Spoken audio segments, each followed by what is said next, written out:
The morning sun of Kepler 442b was orange and soft. It rose slowly over the hills and painted the sky in colors that Earth people still found strange. Park Tae-ho stood at the window of his small lab and watched the light spread across Haven Colony. 3,000 humans lived here now, far from the blue planet they once called home. Tae-ho was a xenobiologist. His job was to study the plants and creatures of this new world. But today, like every day, his mind was on his daughter. Yuna was only 7 years old. She had her mother's eyes and her father's stubborn heart. Her mother had died on the long journey through space, and now it was just the two of them against the universe. "Papa, can I go see Baduk today?" Yuna asked at breakfast, her small hands wrapped around a cup of warm milk. Tae-ho smiled. "After your lessons." "And only for 1 hour." Yuna's face lit up like the alien sun outside. Baduk was her favorite thing in the whole colony. He was a honey badger from Earth, brought here as part of the biodiversity program. The colony kept many Earth animals in a special center: dogs, cats, birds, and even some dangerous ones. The honey badger was the most dangerous of all. The workers at the biodiversity center did not like Baduk.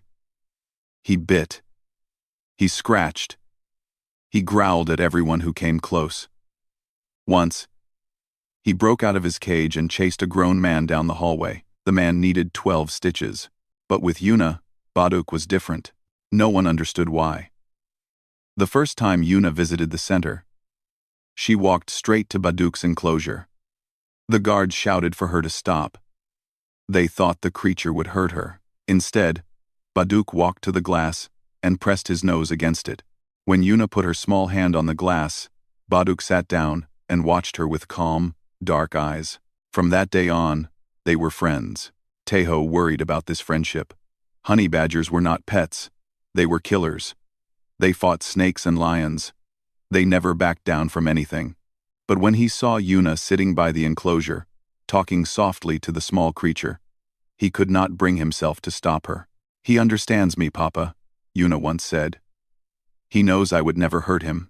Maybe she was right. Maybe there was something in Earth creatures that recognized kindness. Or maybe Baduk simply saw in Yuna what Tae-ho saw, a light that refused to go out. Even in the darkness of space, the days passed quietly in Haven Colony. Scientists studied the alien plants. Engineers built new homes. Children went to school and played in the parks. It felt almost like Earth, almost like home. Then the ship appeared. Commander Kim Soo-ho was the first to see it on the scanners. He was a serious man with gray hair and tired eyes. He had fought in wars on Earth and hoped he would never fight again. But when he saw the alien vessel enter orbit, his old soldier instincts woke up. "Unknown craft," his officer reported. "No response to our signals." Soo-ho watched the screen. The ship was massive, black, and shaped like a curved blade. It did not look friendly. "Try all frequencies," he ordered. "Every language we have." They tried. There was no answer. For 3 days, the ship sat in orbit. It did nothing. It said nothing. The people of Haven Colony grew scared. They had no real weapons. They were scientists and farmers, not soldiers. If this ship meant harm, they could not stop it. On the 4th day, 3 smaller vessels broke away from the main ship. They descended through the orange clouds and landed at the edge of the colony. The ground shook. Birds flew from the trees. And then the doors opened. The creatures that stepped out were tall and thin. They had 6 legs and hard shells like insects. Their eyes were large and black, with many parts that moved separately. They did not speak. They did not wave or bow. They simply stood and watched. The colonists called them the Hollow. It seemed to fit. There was nothing behind those eyes. No warmth, no curiosity, just emptiness. Commander Soo-ho walked out to meet them. He raised his hand in peace. The lead Hollow looked at him the way a person might look at an ant. Then it turned and pointed one long limb toward the biodiversity center. Tae-ho felt his blood turn cold. He was standing in the crowd, watching.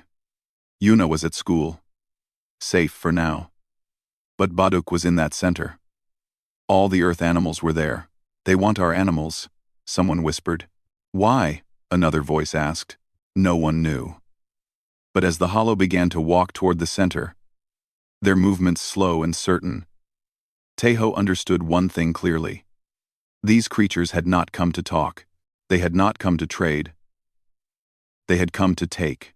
And somewhere in that building, a small honey badger sat in his enclosure, watching the door with dark and knowing eyes. He could smell something on the wind. Something wrong. Something dangerous. Baduk stood up. His fur rose along his back. He did not know what was coming. But whatever it was, he was ready.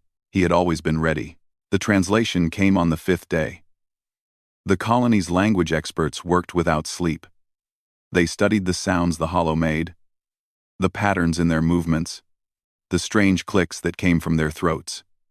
Finally, they understood. The hollow were dying. Their species had lived for millions of years. They had conquered 12 worlds and collected creatures from 100 planets. But now, a sickness was spreading through their kind. Their bodies were failing. Their children were born weak and did not survive. They had searched the galaxy for an answer and found nothing, until they found Earth. Earth creatures were different. They healed fast. They fought hard. They survived things that should have killed them. The hollow had never seen anything like it. They believed that if they could study Earth life, they could save their own species. They did not ask for permission. They did not offer trade. The hollow simply took what they wanted. That was how they had always done things. Commander Suho stood before them in the colony's main hall. His voice was calm, but his hands were shaking.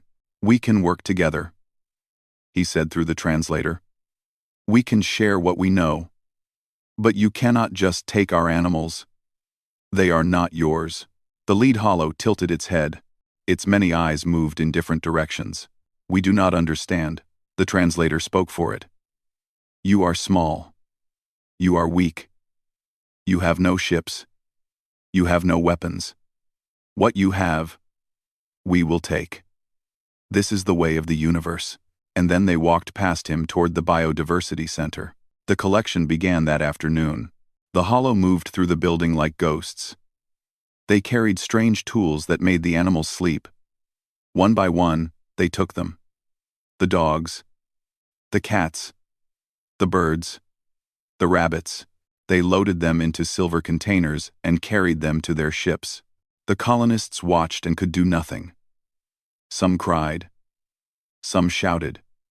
A few young men tried to block the door and were pushed aside like leaves in wind. The hollow were not violent.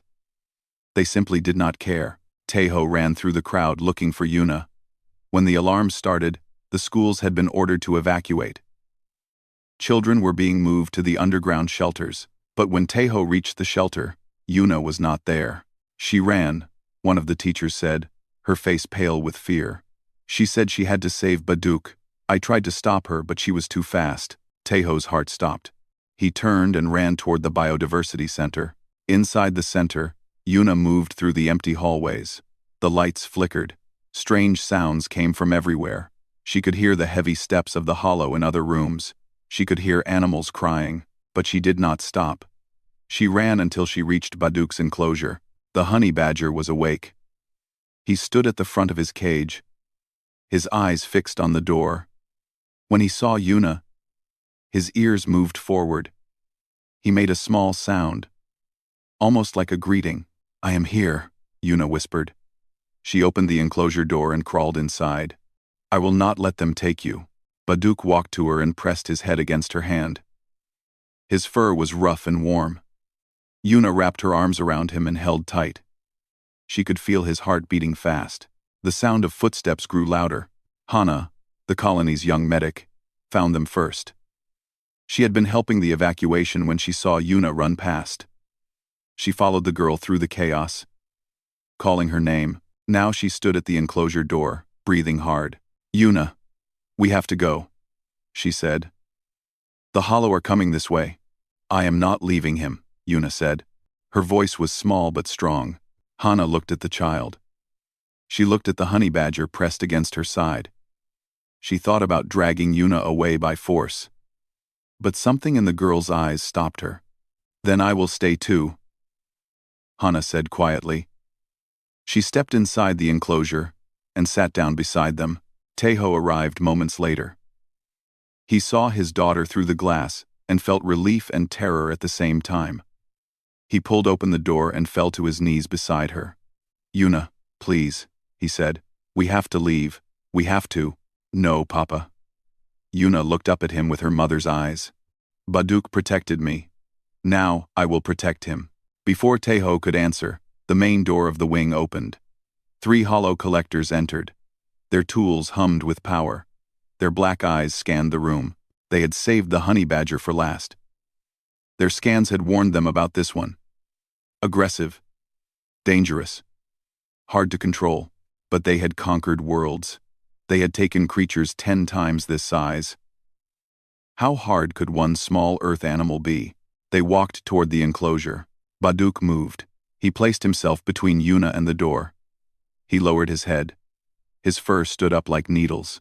A growl rose from deep in his chest, a sound that seemed too big for his small body. The hollow stopped. For the first time, they looked at the creature carefully. They saw its small size. They saw its sharp teeth. They saw its eyes, black and empty and full of something they did not recognize. It was not fear. It was not anger. It was something older. Something that Earth had been building for millions of years. It was the promise that this fight would cost them. The lead hollow raised its collection tool. Baduk did not move. He was ready. The hollow opened the enclosure gate. It swung inward with a soft click. The 3 collectors stood at the entrance, their tools ready, their many eyes watching the small creature inside. Baduk did not run.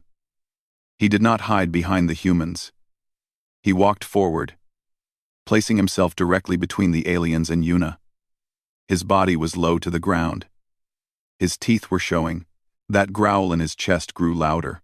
The lead hollow made a clicking sound. Perhaps it was laughter. Perhaps it was just a signal to the others.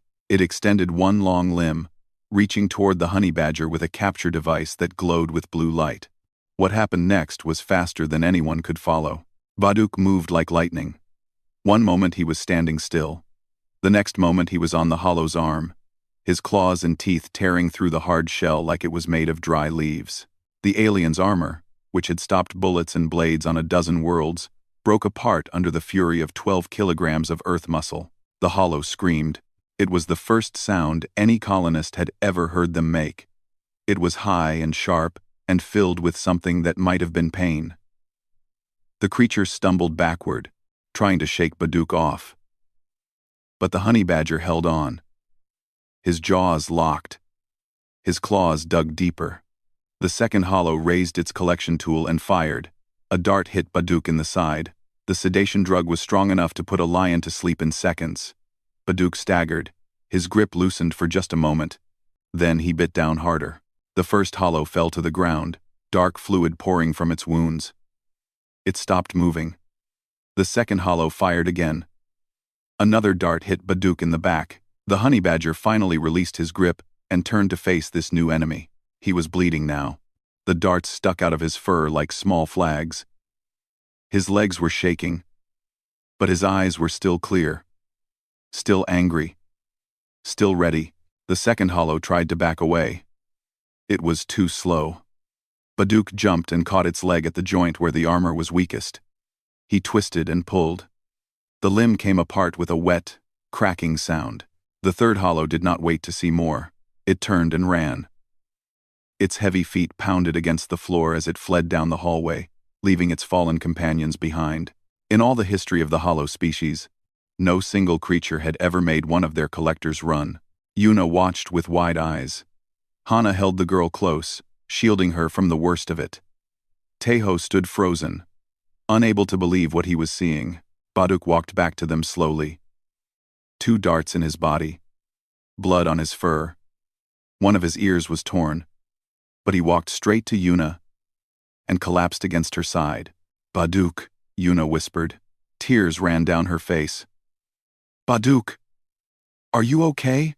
The honey badger looked up at her. He made that same small sound from before, that greeting, that promise. Then he rested his head on her lap and continued to watch the door. Even now, Even wounded, he was still on guard. High above the colony, on the hollow mothership, commanders gathered around the screens. They watched the recording of the fight. They watched it again. And again. "Explain," the High Collector demanded. No one could. They had studied the creature before landing. 12 kilograms. Small teeth. Short legs. It should have been easy to capture. Their sedation tools had stopped animals 100 times its size. The drug entered its body, a scientist reported. 2 full doses. Enough to kill most creatures. Then why did it not stop? Silence. The Hollow had no word for what they saw on that screen. They had conquered peaceful worlds and violent ones. They had taken prey that fought back and prey that ran. But they had never seen anything like this. A creature that knew it was dying and kept fighting anyway. A creature that refused to accept defeat even when defeat was certain. On Earth, there was a word for this. Many words, in fact. Courage, stubbornness, spite. The Hollow had none of these words. They only had the image on their screens. A small, bleeding creature standing between them and a child, growling at death itself. Something cold moved through the High Collector's mind. It was a new feeling. Strange and unwelcome. It made him want to pull the ships back. It made him want to leave this system and never return. He did not know what to call it. But humans would have recognized it at once. It was fear. Back in the enclosure, Yuna stroked Baduk's scarred head. Hana was checking his wounds. Teho had called for help. Medical teams were coming. "Will he live?" Yuna asked. Hana looked at the honey badger. The darts had pumped enough sedative into his body to drop an elephant. By all logic, he should be dead or deeply unconscious. Instead, he was watching the door. His eyes were heavy but open. His breathing was slow but steady.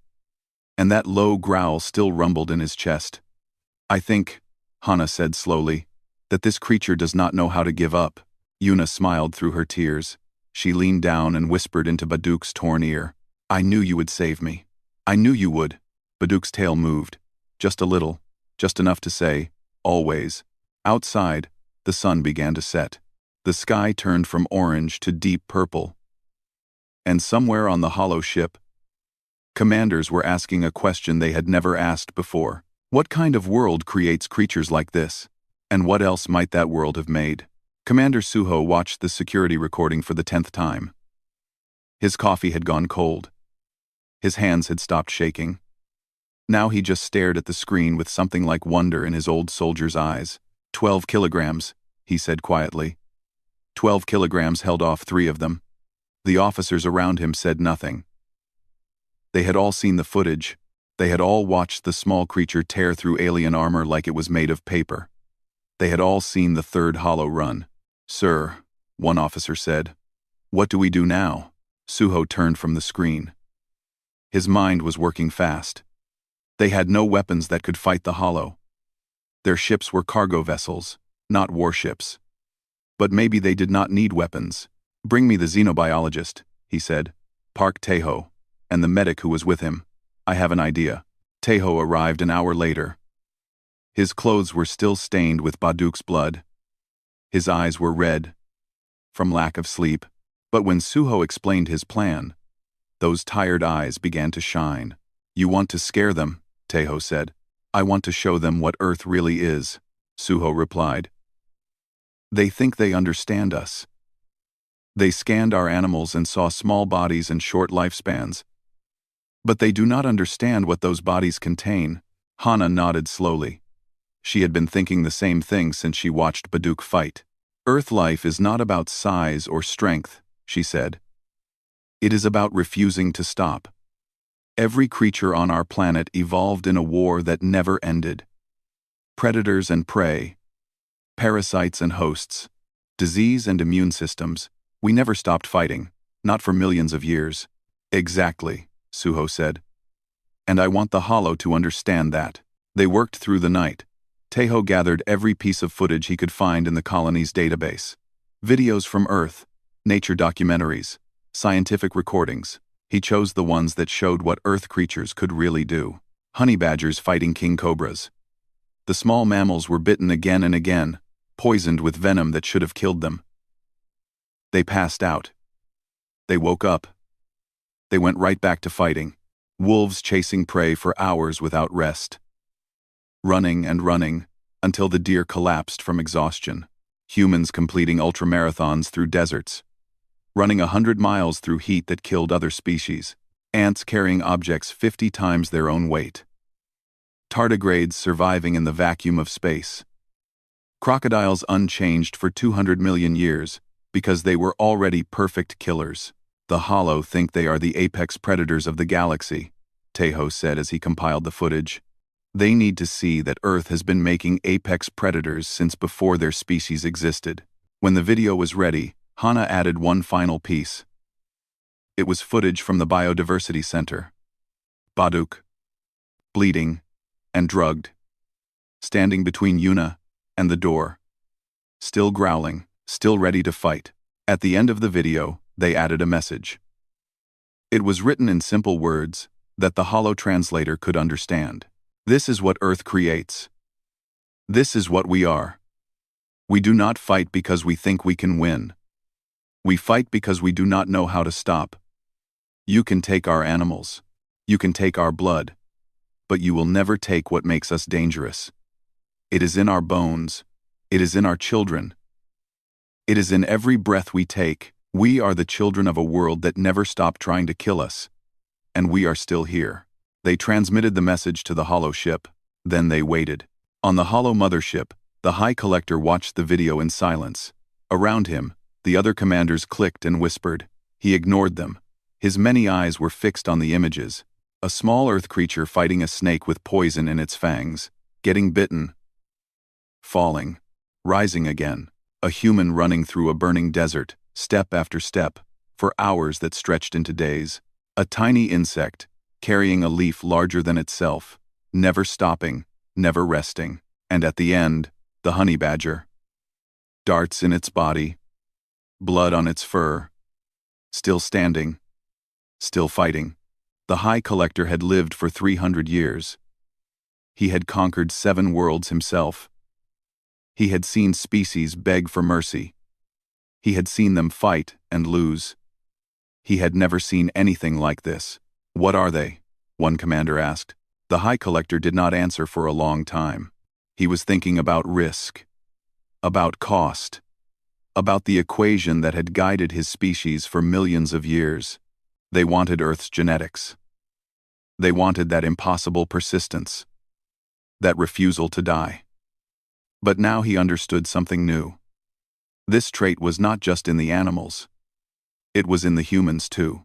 It was in that little girl who had refused to leave her creature. It was in the father who had stayed with her.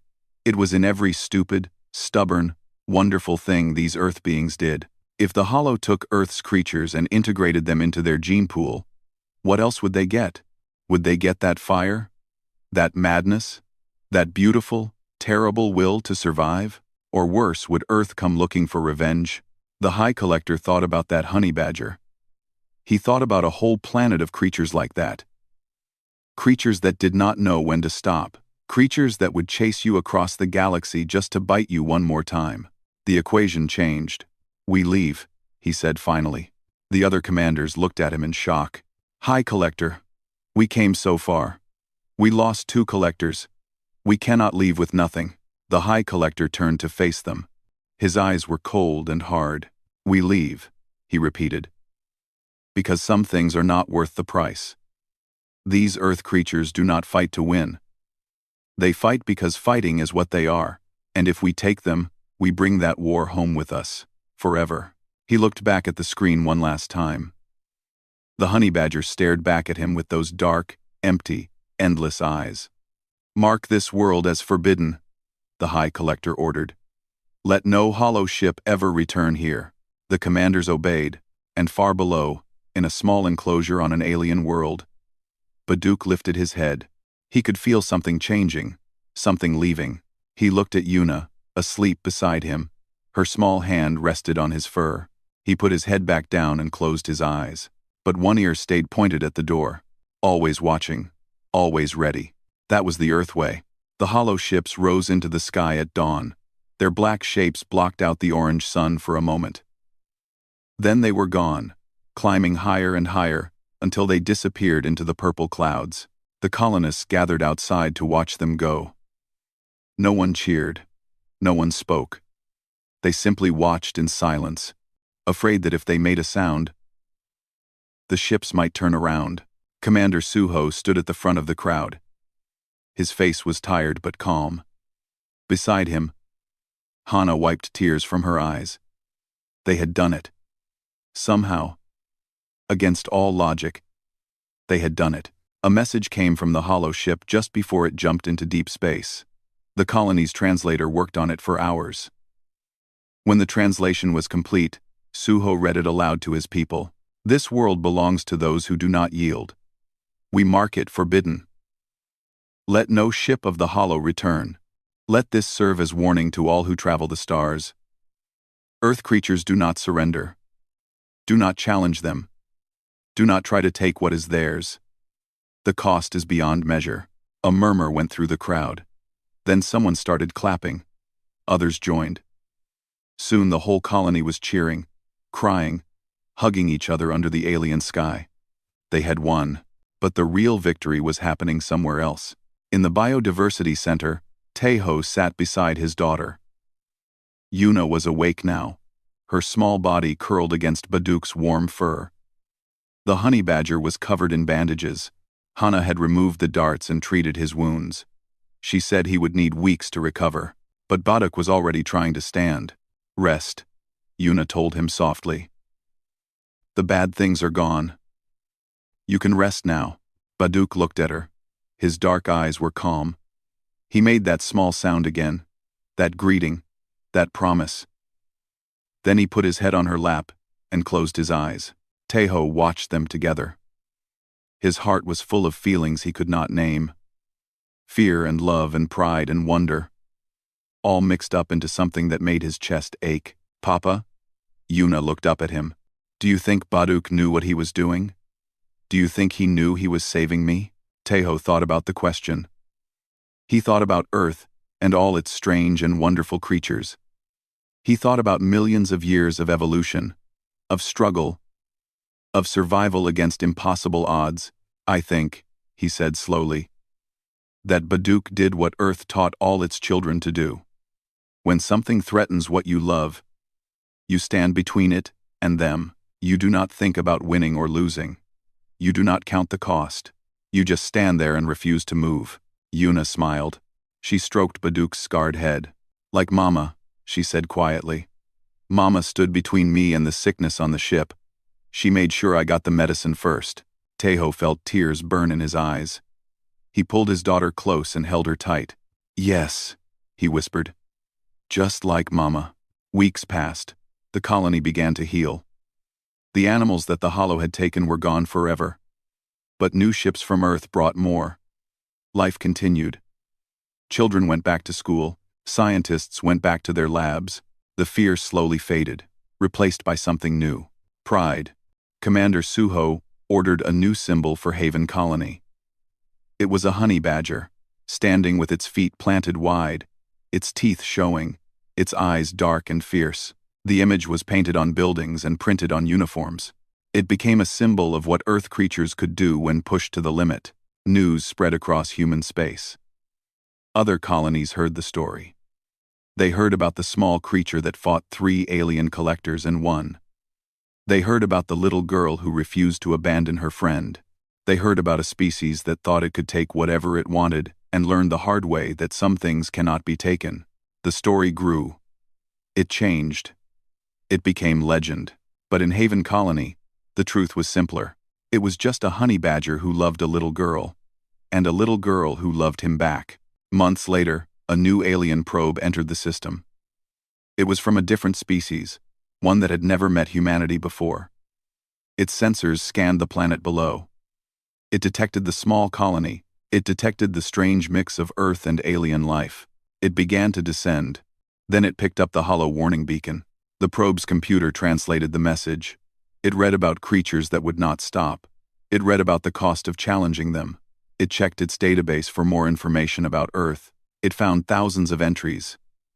Creatures that survived nuclear bombs. Microbes that lived in boiling acid. Predators that hunted for days without rest. And at the top of every list, one small animal with a big reputation, the honey badger. 12 kilograms of fury. A creature that attacked lions. That shrugged off snake venom. That feared nothing and no one. The probe's sensors swept the planet one more time. It detected a heat signature in the Biodiversity Center. Small, warm, highly aggressive, currently sleeping beside a human child. The probe's computer made a decision. It calculated risk and reward, just as the Hollow had done. And it reached the same conclusion. Not worth it. The probe turned and flew away, leaving the system as quickly as it had come. In the Biodiversity Center, Baduk opened one eye. He looked toward the window, toward the sky, toward the stars where the probe had been. His ear twitched. That low growl rumbled in his chest, so soft that Yuna did not wake. Then the growl stopped. The threat was gone. There was nothing to fight. Baduk closed his eye and pressed closer to the sleeping child. Her hand rested on his fur. Her heart beat slow and steady. She was safe. He would make sure she stayed that way.